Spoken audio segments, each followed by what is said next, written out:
자, 이제부터 새로운 개념에 대해서 제가 설명을 드릴 건데, 여기다가 이런 거 하나만 만들어 볼게요. 이거 안 따라하셔도 됩니다. 제가 여기다가 검은 고양이라는 걸 만들었어요. 자, 검은 고양이는 기본적으로 숨을 쉴 수 있다고 하기 때문에 숨을 쉴 수가 있고요. 그 다음에 검은 고양이는 먹기 때문에 먹는다라는 메소드도 만들어 줄 거고요. 그 다음에 검은 고양이는 뭐 담장을 뛰어넘을 수 있겠죠. 그래서 뛰어넘다라는 메소드도 이런 식으로 만들어 줄 겁니다. 자, 그 다음에 검은 고양이는 이제 뭐 할 수 있냐면, 얘는 특수한 능력이 있어서 미래를 예지하는 능력이 있대요. 자, 이런 식의 메소드, 이렇게 클래스를 정해줬고, 그 다음에 또 뭐냐면 검은 고양이 말고 흰 고양이라는 게 있대요. 자, 흰 고양이도 마찬가지고 숨을 쉴 수 있고 먹을 수 있고 뛰어넘을 수 있대요. 근데 얘는 이제 좀 특수한 능력으로 뭐가 있냐면, 얘는 목숨을 늘린다라는 이제 특수한 능력이 있대요. 그래서 검은 고양이랑 흰 고양이가 이런 식으로 있는데, 자, 그러면 제가 검은 고양이 객체 한번 만들어 보겠습니다. 검은 고양이, 그 다음에 A 검은 고양이, U 검은 고양이 이렇게 써줄 수 있겠죠? 그죠? 그 다음에 검은 고양이를 기반으로 해서 여러분들이 해당 메서드를 뭐 할 수 있다? 호출할 수 있겠죠? 그죠? 숨쉬다, 그 다음에 먹는다, 그 다음에 뛰어넘다, 그 다음에 미래, 그죠? 자, 이런 식으로 만들어낼 수가 있습니다. 자, 그 다음에 또 누구도 마찬가지로, 자, 흰 고양이도 똑같이 할 수 있어요.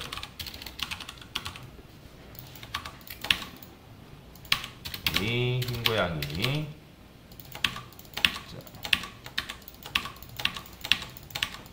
자, 얘는 아까도 말씀드렸지만 목숨. 자, 이런 식으로 하게 되면 잘 실행이 됩니다. 그죠? 자, 그런데 생각해봅시다. 지금 뭐가 발생했죠? 여러분들? 그렇죠. 중복이 발생했죠. 지금 보시면 검은 고양이에도 숨쉬다, 먹는다, 뛰어넘다가 있고, 흰 고양이에도 지금 뭐가 있다? 얘도 마찬가지로 숨쉬다, 먹는다, 뛰어넘다라는 게 있다라는 거예요. 그러면 이제 목숨을 늘리다 같은 경우는 이건 이제 이거는 흰 고양이의 기술이고, 그죠? 능력. 그 다음에 이거는 검은 고양이 능력이잖아요. 그쵸? 이거는 얘만의 능력인 거고, 이제 이 목숨을 늘린다도 이 흰 고양이만의 능력이란 말이에요. 뭔 말이 이해되시나요?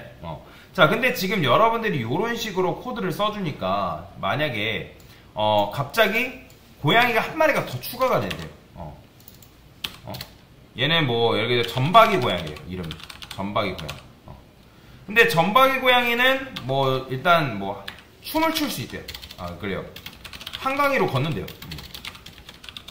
그렇죠? 그러니까 이런 기술을 갑자기 가지고 있대요. 이거는. 자, 근데 이제 전박이 고양이가 있고 흰 고양이가 있고 검은 고양이인데, 각각 지금 숨쉬다 먹는다 뛰어넘다, 숨쉬다 먹는다 뛰어넘다, 숨쉬다 먹는다 뛰어넘다, 뭐가 발생했다? 그렇죠. 중복이 발생했다는 거죠. 자, 그러면 객체지향, 지금 자바가 객체지향 문법이란 말이에요. 객체를 활용해서 여러분들이 어떻게 하면 그 객체를 잘 이용할 수 있을지 이제 만들어진 그게 이제 핵심인 언어인데, 객체지향 문법에서 객체지향 프로그래밍 언어의 이제 초점은 뭐냐면, 어떻게 하면 중복을 최소화할지에 대해 그것뿐만 있는 게 아니라 어떻게 하면 중복을 최소화할지, 그게 이제 관건이란 말이에요. 근데 지금 이런 식으로 쓰게 되면 뭐예요? 중복이 발생했단 말이에요. 그죠? 그러면 중복은 좋은 거다, 나쁜 거다? 안 좋다는, 객체지향 문법에서는 중복이 안 좋단 말이에요. 그러면 어떻게 하면 이 중복을 중복을 사용하지 않고도 검은 고양이랑 흰 고양이랑 전바이 고양이가 숨쉬다, 먹는다, 뛰어넘다를 사용할 수 있을까? 자, 일단 얘네들은 상위 타입이 뭐죠? 결국에는 검은 고양이, 흰 고양이, 전바이 고양이 다 뭐예요? 공통점이? 그렇죠? 공통점은 다 고양이라는 거예요. 그래서 제가 여기다가 뭘 만들 거냐면, 고양이라는 클래스를 만들어 줄 겁니다. 고양이. 그렇죠? 자, 그 다음에 고양이도 이런 기능을 갖는데요. 그런데 고양이가 이런 기능을 갖는다 해가지고 지금 중복에서 달라진 게 있나요? 없죠. 달라진 건 없어요. 여전히 똑같습니다. 여전히 달라진 거 없고, 다 숨쉬다, 뛰어넘다, 먹는다, 뛰어넘다라는 공통적인 기능들을 가지고 있다는 거죠. 그런데 자바에서는 뭐가 가능하냐면, 자, 고양이가 가지고 있는 기능을 다른 클래스가 물려받는 게 가능한데, 그걸 뭐라고 하냐면 상속이라고 합니다. 뭐라고 한다고요? 자, 상속이라는 건 뭐예요? 말 그대로 여러분들이 상속받는다 들어보셨을 거예요. 상속자들 뭐 이런 식으로 뭐 부모님의 유산을 상속받는다, 뭐 그 누군가의 뭐를 상속받는다, 그죠? 상속이라는 얘기는 말 그대로 물려받는다, 그대로 가져온다라는 의미를 가지고 있다라는 거죠. 자, 그러면 검은 고양이는 고양이가 맞나요? 그렇죠. 검은 고양이는 고양이가 맞아요. 흰 고양이도 고양이가 맞나요? 그렇죠. 점박이 고양이도 고양이가 맞아요. 자, 그러면 여기다가 이제 얘가 고양이가 가지고 있는 기능을 이 검은 고양이가 물려받게끔 만들 수가 있는데 저는 요걸 안 쓸 겁니다. 자, 근데 미래를 예지한다는 어쨌든 검은 고양이 기능이잖아요. 자, 근데 여러분들 이렇게 쓰게 되면 당연히 뭐예요? 숨쉬다, 먹는다, 뛰어넘다 기능을 쓸 수 있어요, 없어요? 없죠? 왜냐면 검은 고양이한테 있던 숨쉬다, 먹는다, 뛰어넘다라는 기능을 제거를 해버렸기 때문에. 그런데 아까도 말씀드렸지만 상속을 받는다라고 얘기했잖아요. 자, 그게 바로 뭐냐면 익스텐즈입니다. 자, 이게 바로 뭐냐면 상속을 받은 거예요. 그러니까 무슨 말이냐? 검은 고양이가 고양이 클래스의 그 내용물을 상속받았다라고 여러분 해석하시면 되거든요. 그래서 익스텐즈를 뭐라고 생각하면 되냐면 이즈어 관계다라고 여러분 해석하시면 돼요.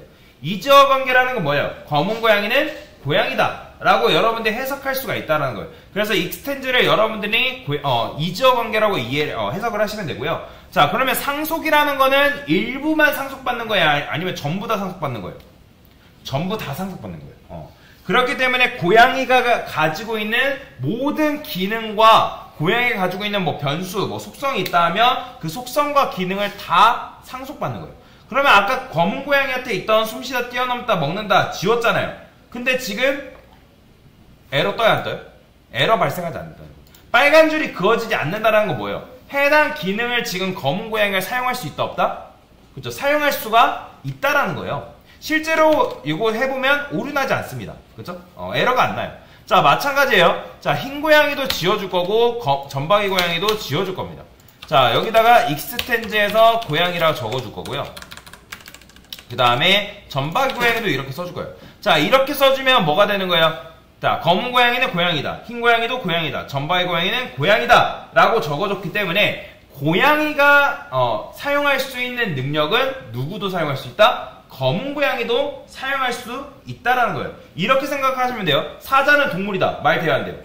말 되죠? 그럼 사자는 동물이기 때문에 동물이 할 수 있는 기능은 사자도 할 수 있다. 말 돼야 안 돼요? 말 되죠? 그죠? 마찬가지예요. 검은 고양이는 고양이다라고 했기 때문에 고양이가 가지고 있는 능력은 검은 고양이가 사용할 수 있다, 없다? 사용할 수 있다라는 거예요. 자, 그러면 여기다가 지금 오류나지 않는다라는 거는 흰 고양이도 마찬가지고 검은 고양이도 마찬가지고 그 기능을 잘 쓰고 있다, 없다? 쓰고 있다라는 거예요. 그러면 자, 원래는 우리가 각각의 메서드를 여기다가 이제 정의를 했는데 제가 이 뛰어넘다를 이렇게 바꿔볼게요.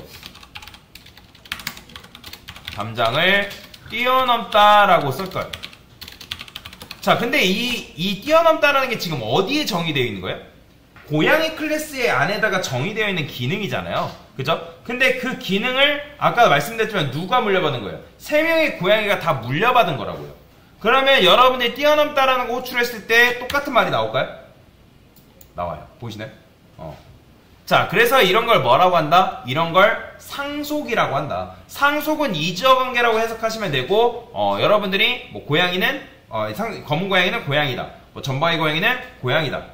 그리고 고양이가 가지고 있는 능력은 검은 고양이도 다 할 수 있다. 이런 식으로 해석을 하시면 됩니다. 자, 그래서 이 고양이 클래스를 뭐라고 하냐면 얘를 부모 클래스라고 합니다. 무슨 클래스? 그쵸? 그러니까 부모가 나한테 물려주는 거잖아요. 그래서 이걸 이제 상위 타입 클래스라고 얘기를 합니다. 상위 타입 클래스. 자, 그러면 얘는 뭐겠어요? 얘는 그렇죠. 하이 타입이면서 부모 클래스에 상속을 받으니까 얘는 뭐다? 자식 클래스다라고 여러분들이 해석할 수가 있다라는 거죠. 그래서 얘는 하위 타입 클래스다라고 생각할 수 있습니다. 그래서 부모 클래스가 자식 클래스에 뭐 해준 거예요? 상속을 지금 뭐 한다? 상속을 해준 거다. 그래서 이런 걸 부모 자식 관계다라고 여러분들이 보시면 되거든요. 자, 그러면 지금 여기다가 이제 뛰어넘다라는 기능을 사용할 수 있고 여기다 점박이 고양이도 한번 만들어 보겠습니다.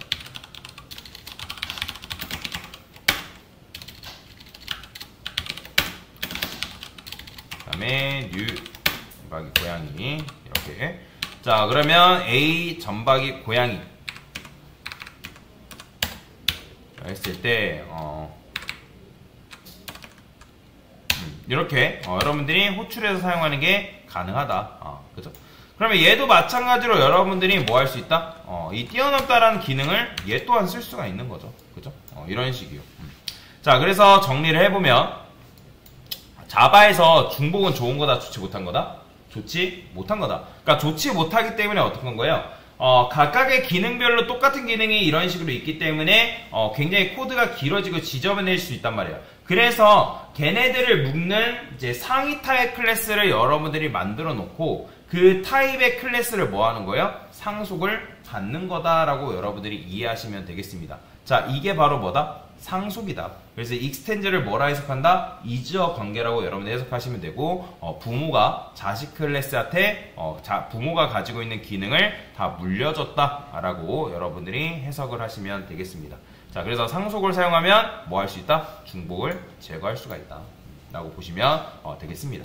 자, 이게 바로 상속에 대한 개념이라고 이해하시면 됩니다. 됐습니다.